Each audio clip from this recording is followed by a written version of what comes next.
Hi అండి, నమస్తే. Welcome to God's gift. ఈరోజు మన కిచెన్లో గోంగూర బోటి రెసిపీని చూపిస్తున్నాను. ఈ కాంబినేషన్లో ఒకసారి రెసిపీని ట్రై చేయండి, చాలా టేస్టీగా ఉంటుంది.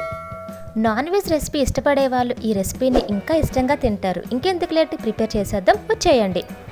ముందుగా బోటీని కొంచెం సాల్ట్, కొంచెం పసుపు వేసుకొని ఇలాగ నీట్గా వాష్ చేసుకోవాలి.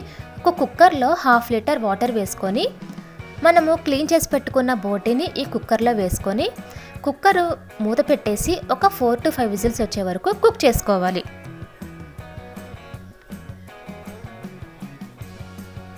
ఒక 5 విజిల్స్ వచ్చేసిన తర్వాత ఇలాగ ఒక ప్లేట్లోకి షిఫ్ట్ చేసుకోవాలి. ఆల్మోస్ట్ ఒక 70% కుక్ అయిపోతాయండి.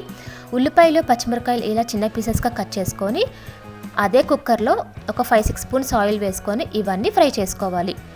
ఇందులోనే అల్లం వెల్లుల్లి పేస్ట్ని కూడా వేసుకోవాలి. ఒక 2 మినిట్స్ పాటు ఫ్రై చేసుకోవాలి. ఇవి కొంచెం ఫ్రై అయిన తర్వాత మనం బాయిల్ చేసుకున్న బోటిని కూడా ఇందులో వేసేసుకోవాలి.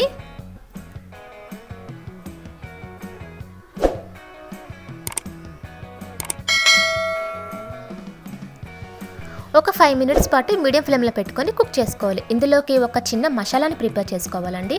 చెక్క, లవంగం, ఇలాచి, 1 స్పూన్ గసగసాలు ఇవన్నీ ఒక మిక్సీ జార్లో వేసుకొని స్మూత్ పేస్ట్ లాగా ప్రిపేర్ చేసుకోవాలి. ఇలాగా పేస్ట్ లాగా ప్రిపేర్ చేసుకోవాలి. ఒక 5 మినిట్స్ తర్వాత మళ్ళీ ఒకసారి మొత్తం కలుపుకోవాలి. ఇందులోనే మనం ప్రిపేర్ చేసి పెట్టుకున్న మసాలా పేస్ట్ని కూడా మొత్తం వేసేసుకొని మొత్తం ఒకసారి మిక్స్ చేసుకోవాలి.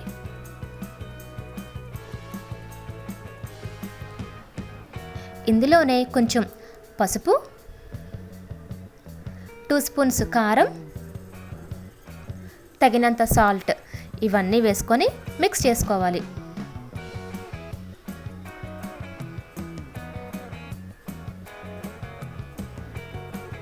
ఇలా మిక్స్ చేసుకున్న తర్వాత ఒక 1 గ్లాస్ వాటర్ను కూడా వేసుకోవాలి.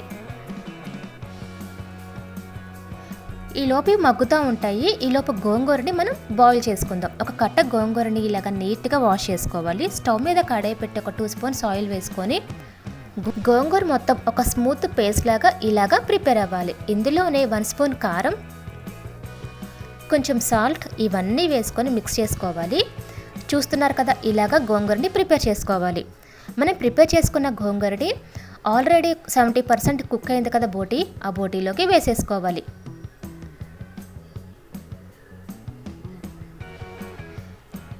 బోటీ కుక్ అయింది అండ్ గోంగూర కూడా బాయిల్ అయింది కాబట్టి ఎక్కువసేపు ఏమీ బాయిల్ చేయక్కర్లేదండి. ఒక 2 to 3 మినిట్స్ పాటు కుక్ చేసుకుంటే సరిపోయిద్ది.